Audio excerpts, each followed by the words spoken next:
Antonio García Olivares, que es nuestro siguiente ponente. Estoy admitiendo. Vale. Bueno, sin más, quería esperar que estuviese todo el mundo para presentarlo, pero Antonio García Olivares es científico titular del CSIC, trabaja en el... ¿Está Antonio por aquí ya? Todo. Vale. Vale.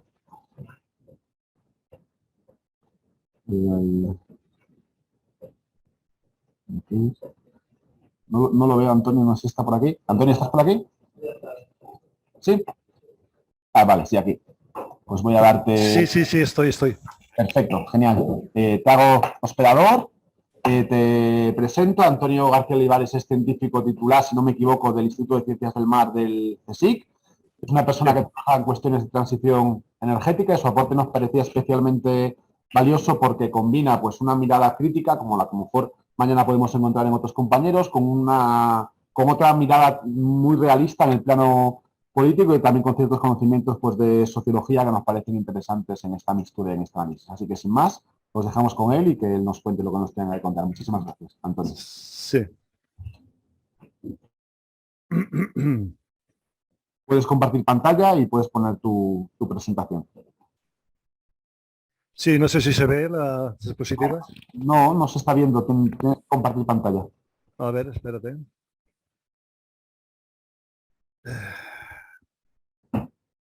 Compartir. ¿Se ve algo o no se ve nada? ¿Se ve? ¿Sí? ¿No? Sí. ¿Se ve, no? Sí. Vale. Bueno, me gustaría comenzar muchas gracias en primer lugar, Emilio y Jaime, por la invitación a estas jornadas tan interesantes. Me gustaría comenzar comentando que el IPCC nos avisaba en su informe de hace unos años de que solamente faltaban ahora ya menos de 10 años para tratar de evitar el escenario de 1,5 grados de calentamiento global, de manera que no estamos en este momento en situación en tiempos de buscar milagros tecnológicos. El IPCC, que está actualmente en edición, lo que nos dice es que es pesimista en que consigamos lograr esos objetivos de 1,5 grados, pero que en cualquier caso hay que implementar ya una transición energética real basada en tecnologías probadas, ¿no? Y las únicas tecnologías alternativas a los combustibles fósiles que están probadas en la actualidad son esencialmente la nuclear y las renovables. En cuanto a la nuclear, decir que tiene una contestación social que me parece que todos conocéis y que hace muy difícil, prácticamente inviable, pues a esa tecnología como una solución general, ¿no? Los residuos de alta actividad no tienen una solución tecnológica clara y, aún más importante, la propia Agencia Internacional de la Energía nos avisa en un informe de hace ya unos años de que los recursos razonablemente extraíbles de uranio dan únicamente para un par de décadas al ritmo actual de la demanda, como muestra la figura esta de aquí arriba. Si el ritmo aumentara incluso más, como sería necesario en una futura sociedad con energías alternativas, pues por supuesto que esto se convertiría pues que en una solución a cortísimo plazo, ¿no? Una solución que necesitamos. Está el tema de la fusión, ¿no? El tokamak del ITER, el experimento ITER, tratará de demostrar en los próximos años que la fusión por confinamiento magnético es viable económicamente, pero es una incógnita si lo va a conseguir o no. En el mejor de los casos, si lo consiguiera, una tecnología nueva necesita unos 50 años para ser implementada globalmente en plan económico, como han demostrado las experiencias anteriores. De manera que tenemos únicamente a la eólica, la solar y la hidroeléctrica como caballos de batalla contra el declive del petróleo y el cambio climático en este momento. Así que el IPCC, en línea con estas evidencias, recomienda esta vía que implicaría una electrificación casi completa de la economía. Si la fusión fuera viable, pues se incorporaría dentro de unos 60 años a esas redes renovables en forma de centrales muy densas, controladas bien por grandes inversores, bien por propiedad pública, ¿no? Dependiendo un poco del contexto sociopolítico. Entonces tenemos, como decíamos, a las renovables como única alternativa razonable para intentar una transición a una economía sostenible, ¿no? En el 2011, Jacobson y Delucci demostraron con modelos bastante sofisticados de que una solución 100% renovable era técnicamente posible, pero el estudio de ellos tenía el inconveniente de que no consideraban el tamaño finito de las reservas de materiales, sobre todo de metales necesarios para la nueva situación renovable. Nosotros, desde el Instituto del... Vamos un segundito. Prueba a admitir a participantes, porque creemos que con la interrupción se han podido quedar algunos alumnos y alumnas fuera. Entonces tienes la opción de participantes, como eres el hospedador ahora, abajo, la capacidad de admitirlos, porque veo que hay como muy pocos y no sé si se han quedado fuera. He dicho admitir todo. Entras a admitir todo y ya está, vale. Invitar. Pues ya está. Con eso es suficiente. Está, ¿verdad? Podemos seguir, sí. Muchísimas gracias, ¿eh? Y perdona por la interrupción. Vale.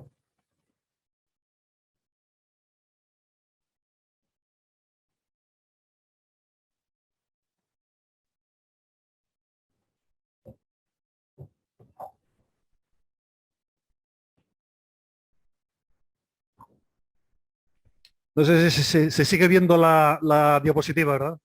Sí, no se ve con pantalla completa como antes, pero la puedes poner en pantalla completa. Ya está. Perfecto. Vale. Entonces comentaba que hicimos desde el grupo nuestro del Instituto de Ciencias del Mar del CSIC en Barcelona un estudio complementario con el de Jacobson y Delucci en el 2012, el año siguiente, y observamos que efectivamente una solución similar a la de ellos era técnicamente factible, basado pues esencialmente en una electrificación masiva de la economía y esencialmente pues en producción eólica terrestre y marina, solar de concentración y fotovoltaica e hidroelectricidad principalmente. Pero observamos como conclusión principal que, dado que las nuevas renovables requieren una serie de materiales finitos en gran cantidad, una solución 100% renovable no casa con tasas de crecimiento exponencial. Es decir, para que realmente la nueva economía renovable sea sostenible, es imprescindible una economía estacionaria o no hay sostenibilidad posible. Además de que a más a largo plazo dejaríamos a las siguientes generaciones, y eso es lo que va a ocurrir probablemente, con el problema de conseguir tasas de reciclado de los metales principales renovables, pues del orden del 90 al 95%, tasas de reciclado similares a las que tienen los metales preciosos, para conseguir un sistema sostenible pues a plazos ya de generaciones.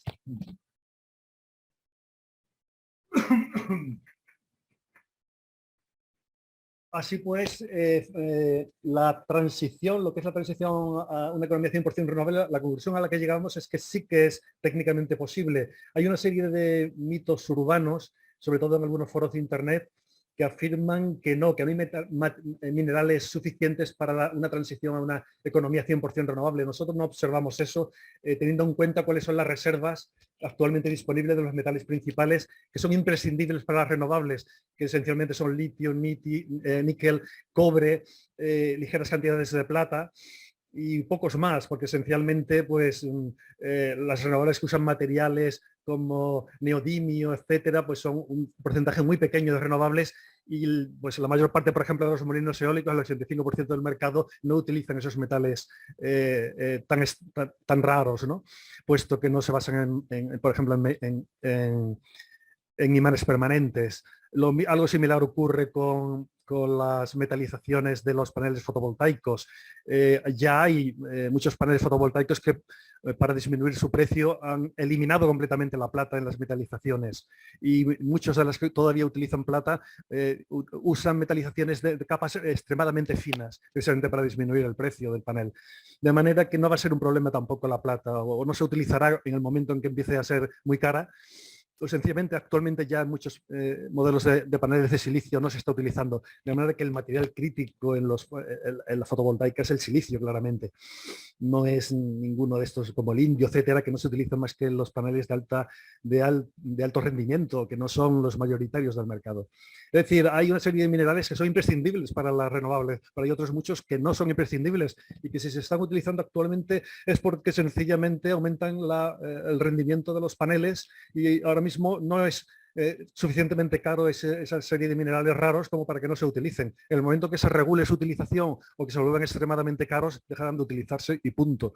Es decir, hay una serie de mitos aquí que confunden lo que es los cuellos de botellas reales con los cuellos de botellas ficticios, ¿no? Otro mito que circula por ahí en Internet es que la minería renovable sería mucho mayor que la fósil. Esto es también disparatado. Una central de carbón demanda unas 2.900 veces más minería que una de fotovoltaica, que una para producir megavatios que una basada en fotovoltaica, precisamente porque tiene que alimentar a lo largo del año todo el tiempo con millones de toneladas de carbón el funcionamiento de esa central de producción.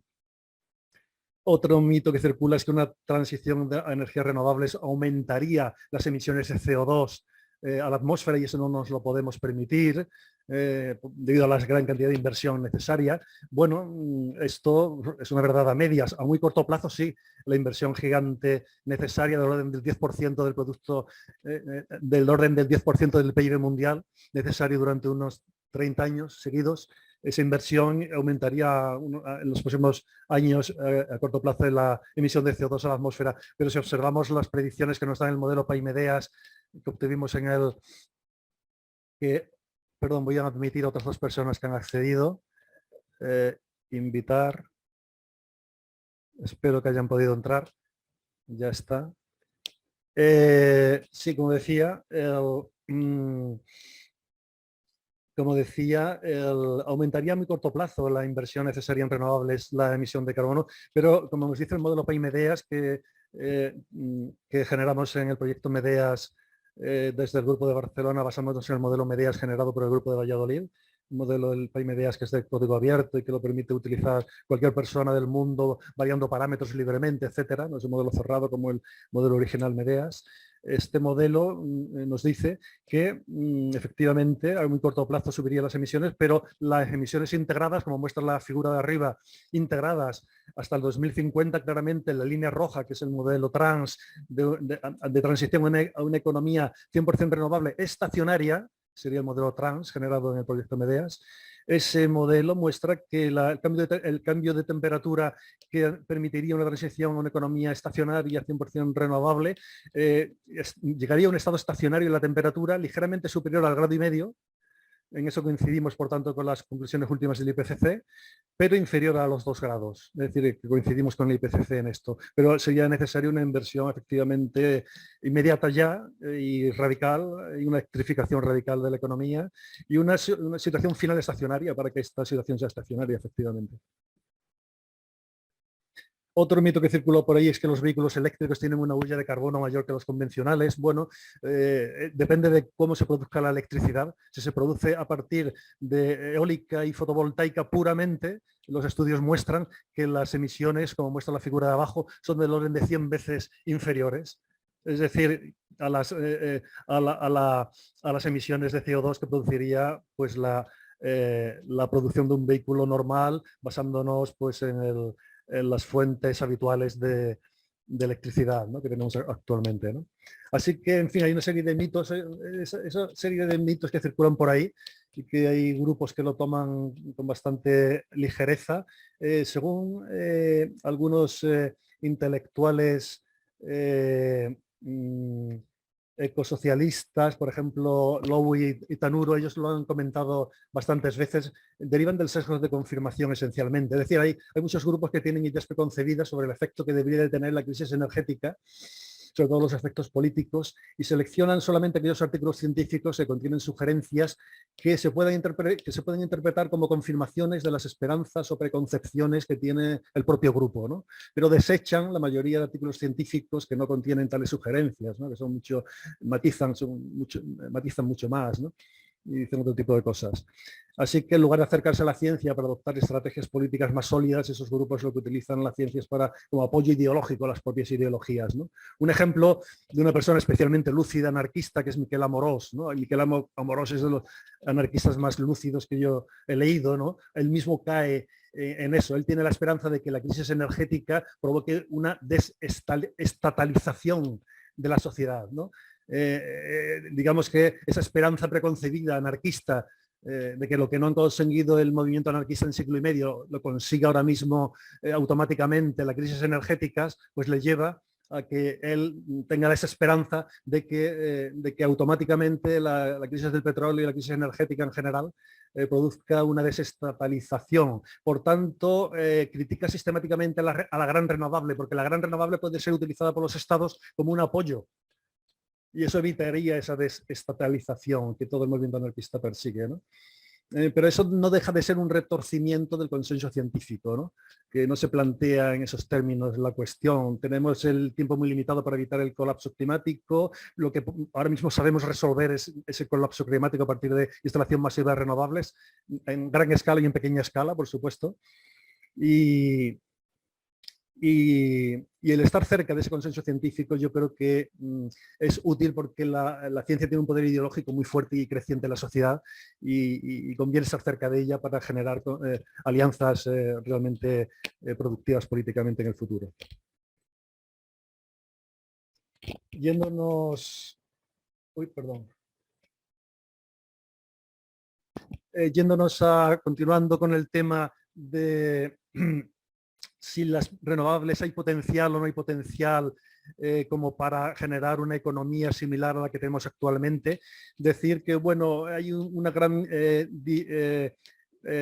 distribución muy amplia en los estudios, pero la mayor parte de ellos están en decir que la económicamente viable, teniendo en cuenta las limitaciones de territorio, las limitaciones económicas que imponen otros usos del suelo, etcétera, vienen a estar,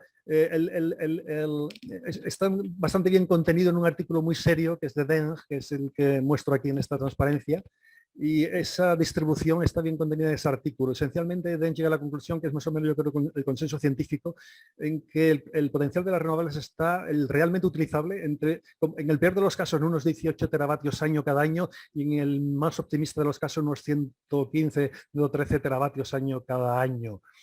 Actualmente digamos que la energía final que necesitaría una sociedad como la actual, una economía como la actual para funcionar, la final vendría a ser unos 12, la final, la primaria son unos 18, la final ya convertida en energía útil sería unos 18. Sería unos, sería unos 12 la final y unos 18 la primaria.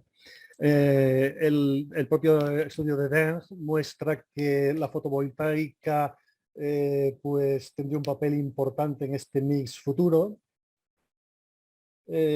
Nosotros en un estudio también que hicimos mostramos que en efecto este potencial estaba en torno a unos 50, más o menos coincide con los valores centrales de este estudio, puesto que había un gran potencial en utilizando un 5% solamente de las plataformas continentales hasta unos 220 metros de profundidad de las plataformas continentales costeras, y utilizando un 5% de los desiertos mundiales ya podríamos dar más o menos unos 50 teravatios, ¿no?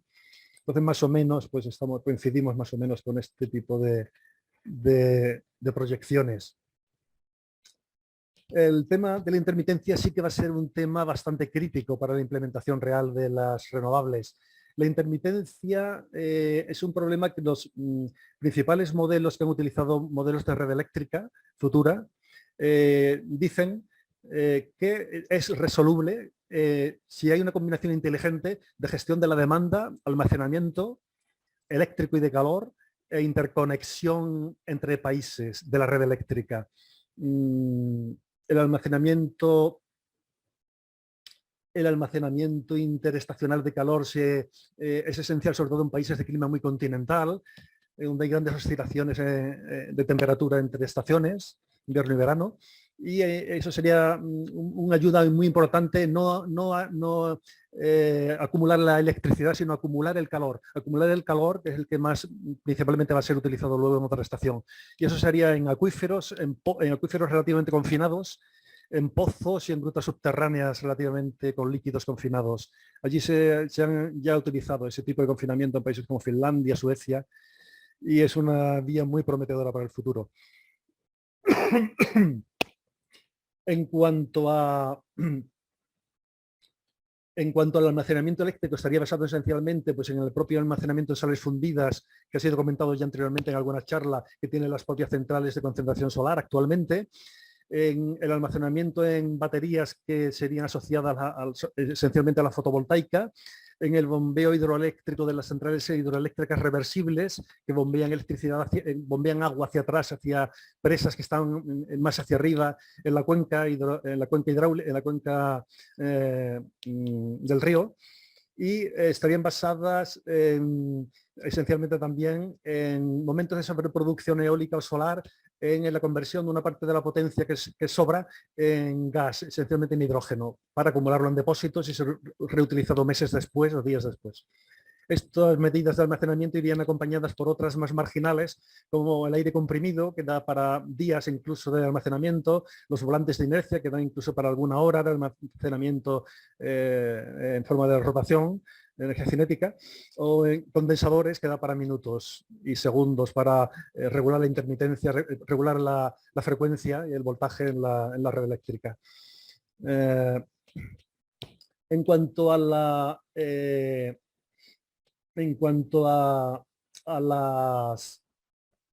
la gestión de la demanda, va a tener un papel crucial. Va a tener un papel crucial porque hay muchos estudios que dicen que permitirían hasta disminuir un 50% del almacenamiento, solamente la gestión de la demanda, puesto que se ha observado que en Estados Unidos del orden del 50% de la demanda es relativamente flexible. En ese sentido, una ley importante se aprobó en España en el 2020, que es la ley del agregador, que permite la figura del agregador de la demanda, que es una figura que permite que una empresa o un particular, a través de él, ofrezca flexibilidad en su demanda eléctrica, días o meses antes de la producción real, ¿no? Y recibe una remuneración a cambio de, en el momento necesario, ofrecer una bajada de demanda, ¿no? Entonces, esencialmente, pues si el operador de red ve que lo que va a producir las renovables en las próximas horas no va a ser suficiente para regular la frecuencia y el voltaje, manda una señal al agregador, a una serie de agregadores. El agregador entonces utiliza una serie de algoritmos para repartir la demanda de bajada de demanda entre su cartera de clientes, ofrece esa bajada de demanda en las próximas horas a la red eléctrica, y si la red eléctrica confirma que efectivamente ha funcionado, pues al cabo de un tiempo le da el pago al cliente según lo acordado por contrato, ¿no? Entonces, lo que distintos estudios dicen es que esto permite bastante juego, ¿no? Sin gestión de la demanda, un país de clima muy continental como Kazajistán, los modelos de Breyer y compañía han demostrado que requeriría hasta el 57% de almacenamiento eléctrico o de calor, mientras que pues, con gestión de la demanda se podría reducir a la mitad, lo cual ya es una solución bastante viable, esas cantidades de acumuladores, ¿no? Luego hay un juego bastante interesante también entre almacenamiento e interconexión, como han demostrado los modelos de Breyer y de Steinke, ¿no? En la Unión Europea, por ejemplo, estos modelos han demostrado que si la red eléctrica está integrado a nivel continental, o sea, a nivel europeo, la cantidad de acumulación que necesitas anual para dar servicio constante sin intermitencia es del orden del 20% de toda la demanda. Es decir, un 20% de todo lo demandado sería ofrecido desde acumuladores de electricidad. Pero si la interconexión eléctrica de la red es solamente nacional, como tienden a ser todavía, pues esta acumulación debería de subirse hasta el 40%, lo cual lo convierte ya en muchísimo más difícil la solución. Pasando ahora rápidamente pues, al tema de la electrificación masiva que sería necesaria de la economía. Bueno, lo que observamos en un estudio que hicimos posterior, hace unos 5 o 6 años, es que la industria está ya bastante electrificada. Es decir, la electricidad es una energía de alta exergia, es decir, que tiene una capacidad de producir movimiento y cambio sofisticado altísimo. Por supuesto que, y eso es lo que le permite mover un robot, generar una pieza desde cero a partir de sucesiva implementación de capas atómicas una encima de la otra, ¿no? De deposición de capas atómicas en procesos de sintetización y hacer cosas que son completamente insospechadas, ¿no? Eso hace que incluso sea mejor que los combustibles fósiles hasta para producir calor. Producir calor con electricidad a alta temperatura y a media temperatura, como usa la industria, pues prácticamente no desperdicia energía, puesto que tienes un lugar cerrado, tienes un arco eléctrico, tienes una serie de o bombas de calor o sencillamente arcos eléctricos o sencillamente resistencias, pero en un lugar cerrado con ventiladores, en todo caso para homogeneizar. Es decir, no hay pérdida por chimenea. En un cambio, la combustión produce alta temperatura, por ejemplo, una pérdida del 50% de toda la energía. Es decir, la electricidad es mejor hasta para producir calor. Es decir, prácticamente casi todos los procesos sofisticados en la industria utilizan hoy en día electricidad. Y cuando no utiliza una industria electricidad es para procesos que son más bien de transporte de grandes masas de un lado para otro. Ahora bien, esos procesos de transporte dentro de la fábrica o hacia dentro de la fábrica son procesos que esencialmente son electrificables también. Se pueden hacer pues, por vehículos eléctricos mediante telecables, mediante multitud de otros sistemas. Así que esto no sería en principio un cuello de botella, ¿no? Otra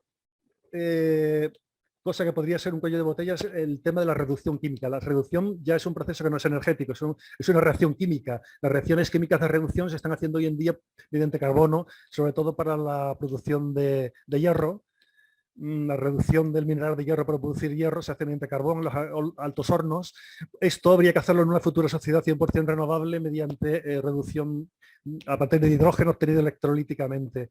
El hidrógeno, de hecho, es mejor reductor que el carbono, ¿no?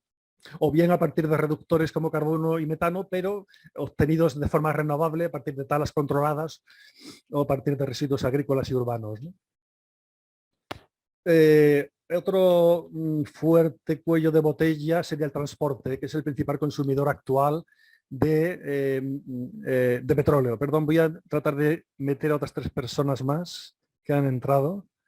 Invitar. Espero que hayan podido entrar. Vale. Como decía, pues el transporte es el principal consumidor de petróleo. Sin embargo, hay una serie de tecnológicamente sustitutos, ¿no? Esencialmente, sustituir el transporte de grandes cargas a largas distancias entre ciudades por trenes eléctricamente movidos, de manera que solamente el transporte a muy corta distancia se ha utilizado ya mediante camiones con pilas de combustible o mediante baterías. Reducir el tráfico privado del orden del 50% o más, que es posible, mediante sistemas de vehículo compartido, es posible reducirlo hasta el orden del 10% del actual, hay estudios por ahí. Se reducirían las pilas de combustible a lo máximo, puesto que utilizaban catalizadores que son ricos en platino o en paladio, que son materiales muy escasos, de manera que había que dejar solamente las pilas de combustible para un 5% de todos los vehículos, camiones, por ejemplo, de alta autonomía y alta carga, o bien buques, serían los candidatos a esas pilas de combustible, ¿no? Luego estaría pues el tema de los aviones. Los aviones serían un cuello de botella que en el estudio que hicimos nos muestra que habría que reducirlo del orden del 50% debido a la subida de precio enorme que tendría la conversión de electricidad, el uso de electricidad para producir hidrógeno y a partir del hidrógeno producir queroseno de aviación. Este proceso es muy ineficiente, necesita despilfarrar mucha electricidad, ¿no? La subida de precio que eso produciría haría que el tráfico aéreo se reduciría del orden del 50%, ¿no? Esta bajada relativa del tráfico aéreo y ya más moderada del tráfico marítimo podría producir una cierta relocalización a nivel de continentes del comercio. No una relocalización radical, pero sí a nivel de continentes por lo menos. Luego, a nivel de minería de campo abierto, pues utilizarían excavadoras eléctricas y por tanto habría que tomar tomas eléctricas a subestaciones que deberían de estar situadas a 20 o 40 kilómetros de distancia como máximo para poder lanzar un cable a esas distancias. Ya existe esa densidad de subestaciones eléctricas en los países desarrollados como Europa. En países en desarrollo habría que construirlas. Y luego está el tema de... Perdón. Está el tema fundamental de la producción de olefinas. Electrificación.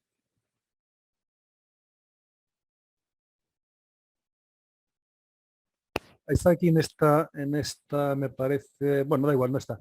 La producción de olefinas, que es esencialmente para la industria petroquímica. Nosotros lo que obteníamos en el estudio que hicimos es que la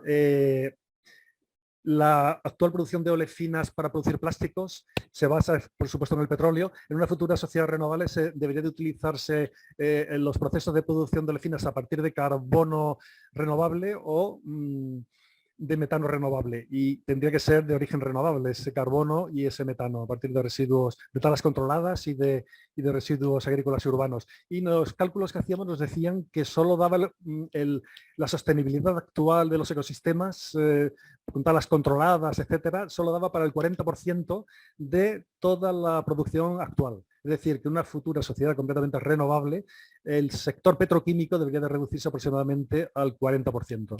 Si prescindimos del uso de petróleo. Por supuesto, si seguimos utilizando el petróleo, aunque solo sea para el sector petroquímico, podríamos seguir manteniendo los niveles actuales, ¿no?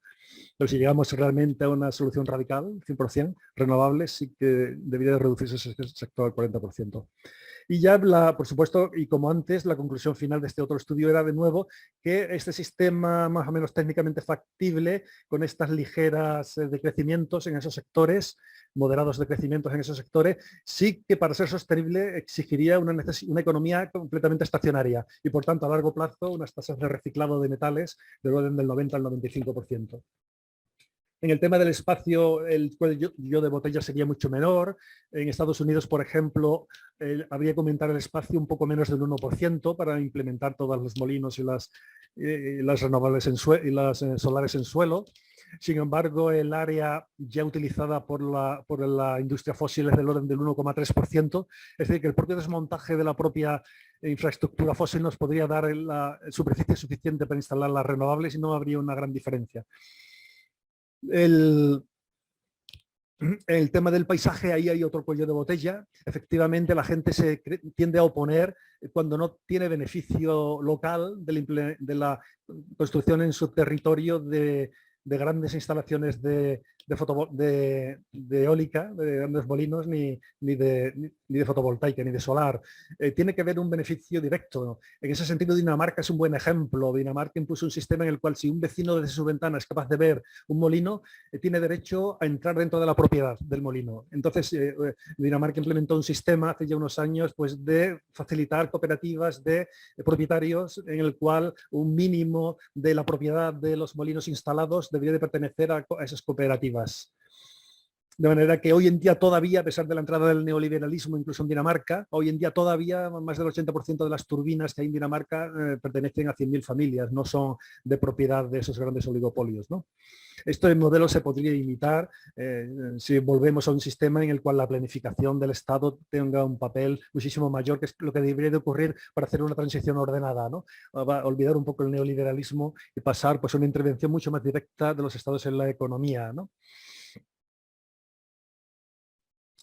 ¿Qué nivel económico permitiría esa economía 100% renovable? Bueno, esencialmente los tecnooptimistas pues, siguen sosteniendo que las nuevas tecnologías, la fusión, etcétera, permitirán continuar con el crecimiento exponencial y por tanto una especie de tecnoexplosión en cuanto se implementen, la prolongación de la actual situación. Yo esto ya he comentado anteriormente que me parece inverosímil porque las nuevas tecnologías necesitan como mínimo 50 años para implementarse.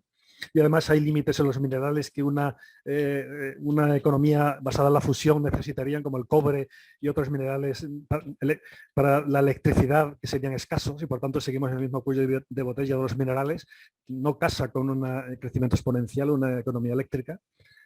Así que ese escenario me parece inverosímil. Luego está el modelo de Daly, me parece mucho más verosímil, que es la tecnoestabilidad, llegar a un estado estacionario, manteniendo un ligero decrecimiento. Es un poco los modelos anteriores que mostré. Yo tiendo a inclinarme hacia esa vía si todo sale bien. Si no sale bien, encontramos una serie de cuellos de botellas que nos resulte todo mucho más difícil de lo planeado, pues nos aproximaríamos a un modelo más basado en el de Holmgren, que es uno de los fundadores de la permacultura, que decía que las renovables no serán suficientes para sostener una industria parecida a la actual, que se llegaría a una situación, pues, de una sociedad casi ruralizada y de baja tecnología, ¿no?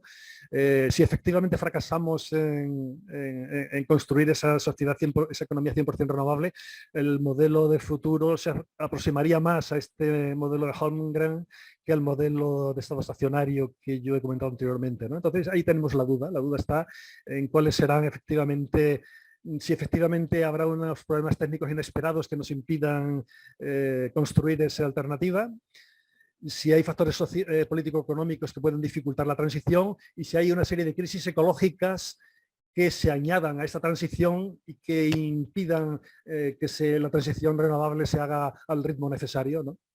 Esas nuevas crisis, fundamentalmente, que nos esperan en las próximas décadas, esencialmente, pues son esencialmente, pues además de la energética, son la crisis climática, la poca resiliencia que tiene la agricultura y los ecosistemas actuales, y la finitud de los materiales que comenté industriales anteriormente, ¿no?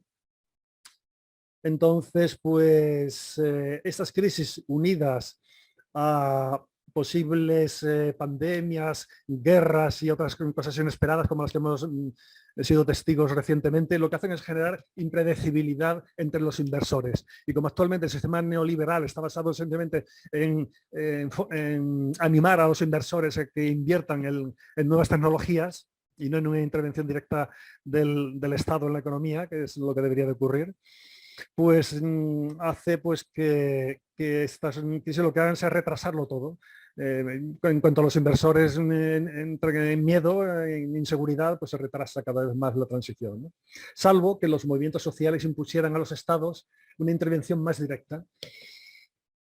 Sin embargo, pues la mayoría de la gente estamos acostumbrados a una especie de transición reformista que no altere sustancialmente nuestros hábitos de vida, ¿no? Y muchas veces el luchar por un cambio mucho más rápido se afecta a estos hábitos de vida, ¿no? Con lo cual un sector de la población no tiene muy claro el apoyar muy fuertemente una transición muy rápida, ¿no?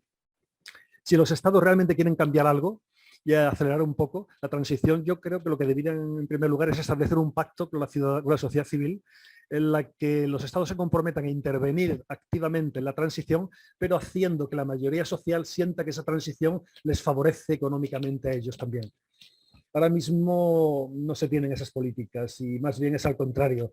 La gente tiende a percibir la transición como una especie de perjuicio que le hace que los precios del gasoil suban, y eso desanima a los camioneros, a los pescadores, a los agricultores. Las restricciones del tráfico de los coches diésel desanima a los menos pudientes, que no pueden comprarse coches eléctricos, etc.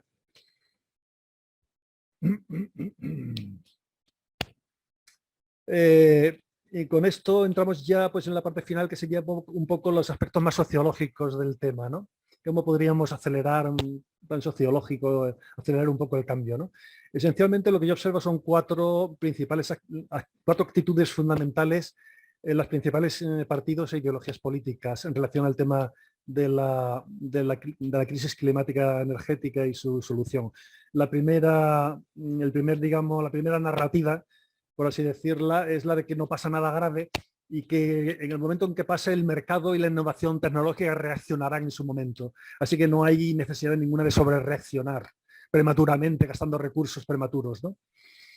Digamos que en España y en Estados Unidos y en los países occidentales esta postura pues, es defendida por gran parte del pensamiento conservador y una parte del pensamiento liberal, ¿no? En mi opinión, pues lo que el mercado oligopólico ha demostrado es más bien que es imbatible a la hora de maximizar la tasa de producción de mercancías siempre que no se contabilice la destrucción de bienes naturales y culturales, pero es incapaz de prever con antelación y de evitar la destrucción ecológica y climática, ¿no? Y la destrucción de recursos, de manera que el Estado es imprescindible que intervenga y eso nos dice la investigación del estado del arte científico y es lo que nos dice el IPCC, que debería intervenir mediante medidas regulatorias para acelerar la transición, ¿no? La segunda narrativa sería, pues sí, es necesario instalar fuentes renovables y también nuevas tecnologías de captación de carbono, ¿no? Que la tecnología de fusión será imprescindible y se unirá a estas tecnologías para resolver el problema energético y climático, pero que digamos que hay una gran parte del discurso que se basa en que estas nuevas tecnologías van a ser imprescindibles, ¿no? Esta postura pues, es defendida pues, una parte del liberalismo y también por una parte de la izquierda, ¿no? Tiene un punto tecno-optimista en que descansa pues, en su fe en tecnologías que no están probadas actualmente y que podrían funcionar en el futuro, pero también podrían no funcionar. Y son tecnologías que no resuelven la imposibilidad de incrementar permanentemente el consumo de materiales en una economía de crecimiento exponencial. Es decir, se callan en el tema del crecimiento exponencial. Y eso es un tema que tarde o temprano tendremos que hablar de él, ¿no? Un tercer discurso es el que dice que es necesario instalar renovables y también le da una gran importancia en la captación tradicional de carbono, no en la captación artificial, sino en la captación a partir de agricultura regenerativa, regeneración de ecosistemas, reforestación, etcétera, ¿no? Esta postura pues, estaría representada en Estados Unidos por el ala radical del Partido Demócrata y su propuesta del Green New Deal y también pues las propuestas de Green New Deal de partidos europeos o partidos verdes europeos y quizás como ECUO también en España, ¿no? Esta postura tiene un respaldo científico amplio, como el propio IPCC, por ejemplo, y ello supone un apoyo ideológico que me parece importante. Puede resultar insuficiente a largo plazo, porque no deja de ser un programa socialdemócrata que sigue sin hablar del crecimiento exponencial, ¿no? Y por tanto deberíamos de combinarla en el futuro con un decrecimiento importante del consumo de recursos, al menos en los países desarrollados, teniendo en cuenta los bloqueos tecnológicos que hay que romper en estos países desarrollados y que provoca esta insistencia en el crecimiento exponencial en el uso de combustibles fósiles. Finalmente, una cuarta narrativa es la que dice que es imprescindible parar cuanto antes el crecimiento económico y comenzar un decrecimiento controlado postcapitalista. Es decir, hay que acabar con el capitalismo y con el crecimiento a la vez, ¿no? Esto lo representan grupos minoritarios favorables al decrecimiento, generalmente con ideología socialista de izquierda. Este programa de decrecimiento, en mi opinión, es el más radical y efectivamente resolvería el problema, al menos si fuera acompañado con una propuesta creíble de remetabolización social y podría adaptar rápidamente a las sociedades, a los ecosistemas, pero no cuenta actualmente con el apoyo social suficiente y les falta un poco de desarrollo a nivel de políticas concretas, ¿no? Así que, y luego dentro de esa postura decrecentista hay, digamos, sectores un poco más posibilistas, yo mismo me incluyo entre ellos, ¿no?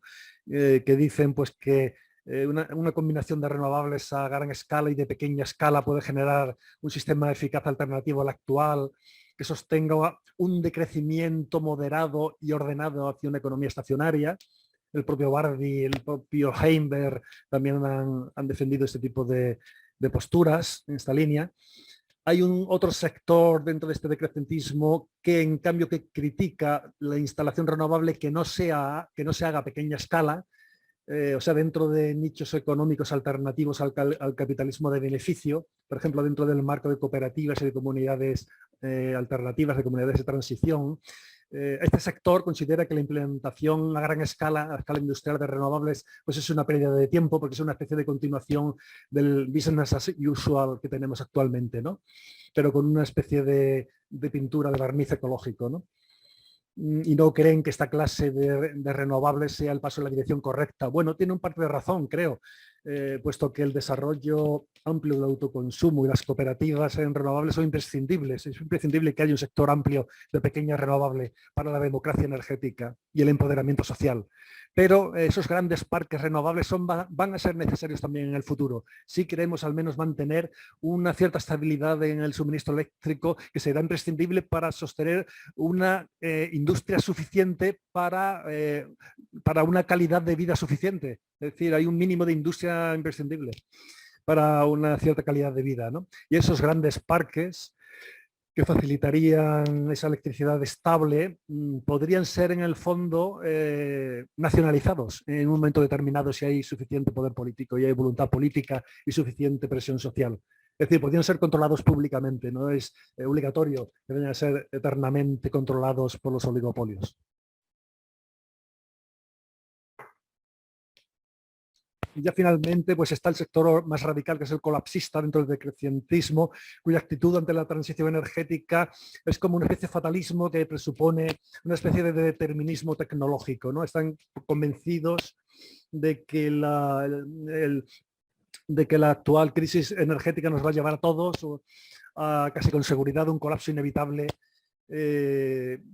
que sería únicamente posible mitigar con intervenciones a pequeña escala, pero solo mitigarlo.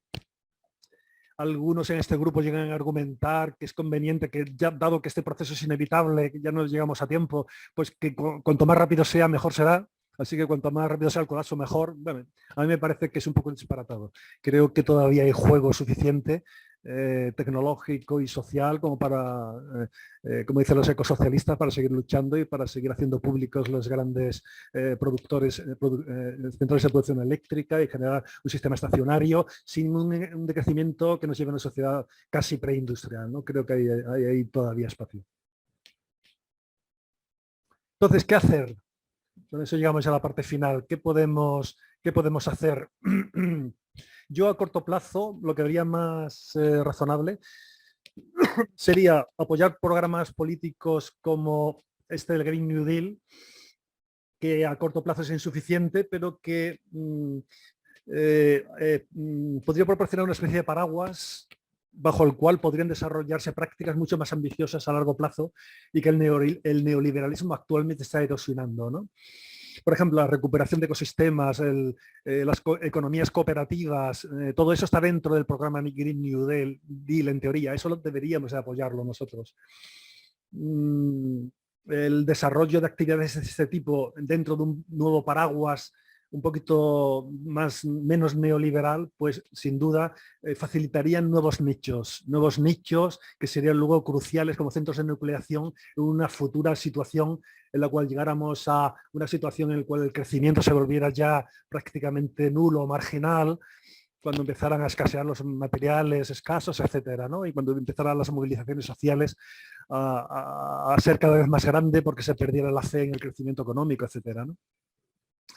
Así que creo que una estrategia dual sería lo más inteligente, una estrategia que nos haga una especie de pragmatismo a corto plazo, apoyar ese tipo de iniciativas como el Green New Deal a corto plazo, pero sin olvidar que tenemos la estrategia a largo plazo de cambios estructurales mucho más profundos, ¿no?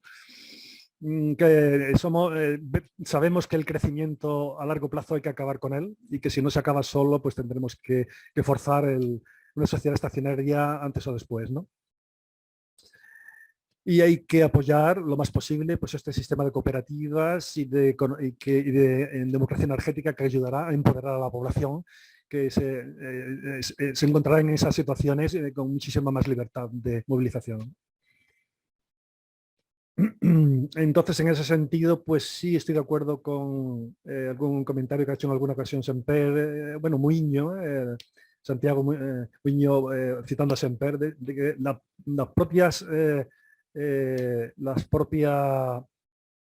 la transición energética a las renovables es un camino que en los primeros tramos al menos sí que podríamos hacer juntos los que nos consideramos ecosocialistas y la gente que tiene más ambición social, con empresas que son actualmente puramente capitalistas, ¿no?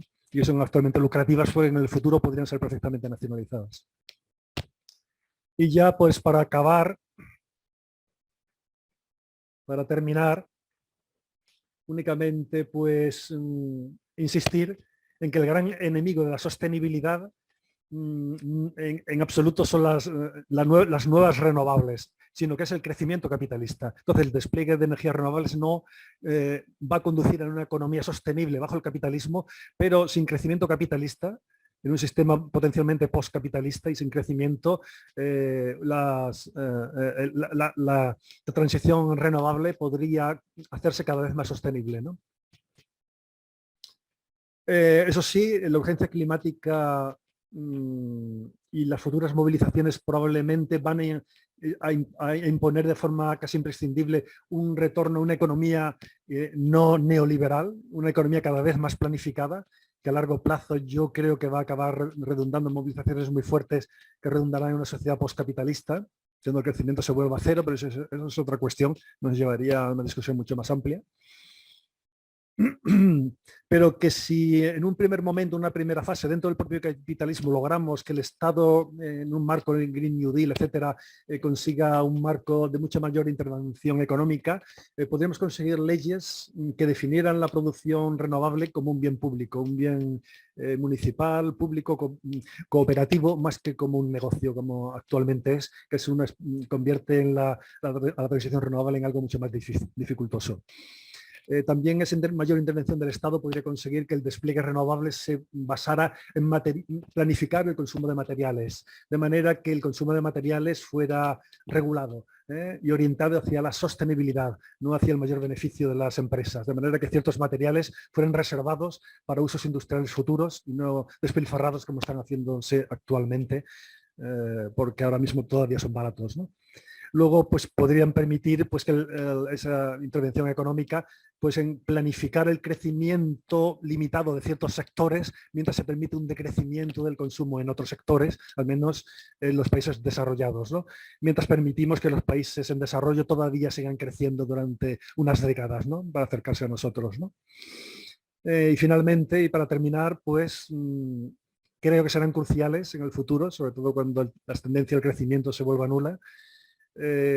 Será crucial es que en momentos de mayor movilización política que vendrán en las próximas décadas, serán cruciales que haya un cierto tejido social de cooperativas, sobre todo cooperativas energéticas y de otro tipo, economía solidaria, etcétera. Serán cruciales para un cierto empoderamiento social y para que sirvan de modelo, ese tejido social sirva de modelo, de nicho de nucleación, digamos, de prácticas nuevas que sirvan de imitación a la economía, de modelos económicos que están especialmente bien adaptados para seguir funcionando y seguir vivos en un sistema en el cual no obtienen beneficio, que tienen fines sociales, que sencillamente lo que quieren es mantener los puestos de trabajo, mantener la dignidad de vida de los trabajadores que participan en ellas y los servicios que ofrecen, y punto.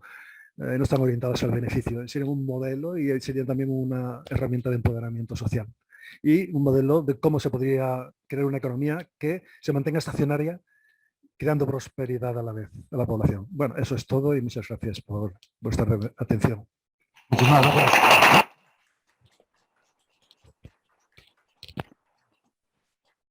Perfecto, Antonio. Pues si dejamos de compartir pantalla, pasamos muy brevemente, que estamos un poquito excedidos de tiempo, a las preguntas del público y de los asistentes desde su casa. No sé si aquí presencialmente, bueno, veo bastantes manos, estás pasando el ordenador. Intentamos ser muy sintéticos y con las preguntas, porque a las 8:20, ¿vale? Sí. Muchas gracias, Antonio, por la ponencia. Muy brevemente, bajo la premisa del 100% renovable, ¿cómo introducís, o por decirlo pronto y mal, cómo pensáis electrificar la agricultura? Digo más, el sector agroalimentario o la producción agroalimentaria occidental tal como la conocemos actualmente. Muchas gracias.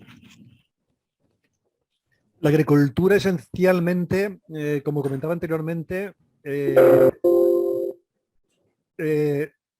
inicialmente podría basarse en un sector petroquímico que utilizara todavía el petróleo para producir fertilizantes, pero únicamente como materia prima para producir fertilizante, no como fuente energética. A un plazo un poquito más largo, esa esa producción de fertilizantes, si queremos realmente una agricultura sostenible, hay estudios que han demostrado que debería de ser orgánica. Debería ser una agricultura prácticamente 100% orgánica, y algunos estudios muestran que una agricultura 100% orgánica, prácticamente sin uso de fertilizantes químicos, pero muy inteligentemente planificada la rotación de cultivos, nos pueden dar niveles de cultivos del orden del 90%, incluso de casi del 100% de los que tenemos actualmente. Puesto que una gran parte de la agricultura en muchos sitios del mundo lo hace así, y efectivamente da rendimientos bastante altos. No se ha ensayado a gran escala, pero a pequeña escala sí hay experimentos que lo demuestran, ¿no? Entonces habría que tratar de, para que sea realmente sostenible la agricultura, ir inicialmente un modelo todavía basado en fertilizantes, inicialmente basado todavía en el petróleo para la producción de fertilizante, luego reduciendo el sector petroquímico al 40%, basándose en olefinas, hacia el 40% en fertilizantes, pero siempre hacia el orden del 40% de los actuales, y al final tendiendo todavía a niveles más bajos de fertilizantes hacia una economía 100% sostenible, ya completamente orgánica, ¿no? Pero eso ya sería las siguientes generaciones las que deberían de tratar de hacer esos experimentos, ¿no? A corto plazo todavía tenemos como buffer, como almohadilla, el petróleo, que podría ser utilizado no como fuente energética, sino como vehículo para la producción de fertilizantes a corto plazo, ¿no? Durante un tiempo, durante una serie de décadas. Y luego, a nivel de la electrificación, esencialmente serían tener tomas eléctricas cercanas al campo, esencialmente para tomar tomas eléctricas, que hay ya tractores que funcionan con tomas eléctricas directamente tomadas de la red. Y cuando esto no es posible, por las grandes necesidades del terreno, etcétera, utilizar tractores con pilas de combustible. Entonces la pila de combustible utilizaría hidrógeno o metano de origen renovable, pero eso sería un porcentaje pequeño comparado con los que utilizarían tomas eléctricas, ¿no? Eso es lo que es la producción agrícola propiamente dicha. Vale, pasamos a la siguiente pregunta, que tienen que ser un poquito más sintéticas todavía. Sí. Aquí. Buenas. Vale. Bueno, muchas gracias, Antonio. Muy rápidamente, como persona cuyos sesgos de confirmación oscilan entre el colapsismo y el ecosocialismo, digamos, hay una de las razones cuando pendulo hacia el colapsismo es básicamente porque, digamos, todos estos modelos no suelen incorporar, digamos, los conflictos bélicos ni las tendencias del armamento y los ejércitos. De alguna manera, cuando se dice 100% renovable, ¿de qué manera cabe la industria militar y sus efectos inesperados y medioambientales en esa transición? Muchas gracias. Espera, Antonio, que te tengo que subir el volumen. Ahora. Gracias. Bueno, esencialmente, claro, lo de la industria militar, efectivamente, sigue asociado pues al modelo que tenemos, pues basado en el dominio imperialista, se puede decir, de las economías de los países desarrollados sobre las otras, existencia de grandes ejércitos en manos de países hiperdesarrollados, que tienen una parte de la inversión industrial en manos del sector público armamentístico, que destina una fracción de los impuestos pues a ser el sector propio público el que está invirtiendo en industria armamentística, etcétera, ¿no? Yo en algún estudio que he hecho he incluido esa proporción para el estudio de la economía 100% renovable, ¿no? Todavía no lo he hecho con mucho detalle, pero sí a nivel general, ¿no? Y sí, es un porcentaje de la industria, el porcentaje público de la inversión, ¿no? Esa inversión se podría seguir manteniendo, pero sigue siendo una aberración a nivel social, ¿no? Pero a corto plazo, desde luego, tenemos que contar con ella, porque no vamos a ser capaces por fuerza política de acabar con el capitalismo a corto plazo y con el modelo capitalista imperialista, ¿no? De dominación. En un sistema postcapitalista en cual entra en crisis la fe en el progreso, en que los grandes inversores nos van a devolver a las sendas del crecimiento, que yo creo que eso ocurrirá cuando se superpongan las crisis climáticas con estas grandes crisis ecológicas en torno en la década de 2030-2040 esencialmente, cuando eso ocurra y empiezan las movilizaciones serias, no como ahora, todavía confiamos en el progreso. Cuando realmente dejemos de confiar en el progreso y haya crisis serias, yo creo que a partir de ese momento que realmente ocurra una transición seria hacia una sociedad de estado estacionario, igual el capitalismo se había obligado a la fuerza con intervención pública a llegar a soluciones estacionarias de seguir generando prosperidad aunque no tenga casi beneficios y favorecer empresas que no tengan beneficio pero que sigan creando servicios. En esa situación ahí yo veo esperanza de que vayamos creando un modelo que sea alternativo a este modelo basado en estados nacionales que están en competencia militar por apoderarse ellos del pastel, de la parte gorda del pastel. Pero hasta entonces una parte importante de la inversión industrial va a estar en manos públicas y va a ser destinada directamente a la depredación de los países poderosos sobre los no poderosos, o al menos al dominio comercial de nosotros sobre ellos, ¿no? El norte sobre el sur, ¿no? Eso está ahí, no hay manera política ahora mismo que se me ocurra de romperlo a corto plazo. Ahora, tengo esperanza en la década de las grandes movilizaciones que yo creo que van a empezar cuando la gente sea consciente de que es que va en serio, que no vamos a poder seguir creciendo. Yo creo que eso ocurrirá en ese momento que te comenté anteriormente. Vale, nos quedan apenas 2 o 3 minutos para el resto de intervenciones. No sé si la sala había alguna más, si no hay una palabra tomada por José Brox. Bueno, una sala, si quieres, muy brevemente, venga. Una sala más y hacemos un par de los que estáis en casa y sin decirlo mucho tenemos que cerrar.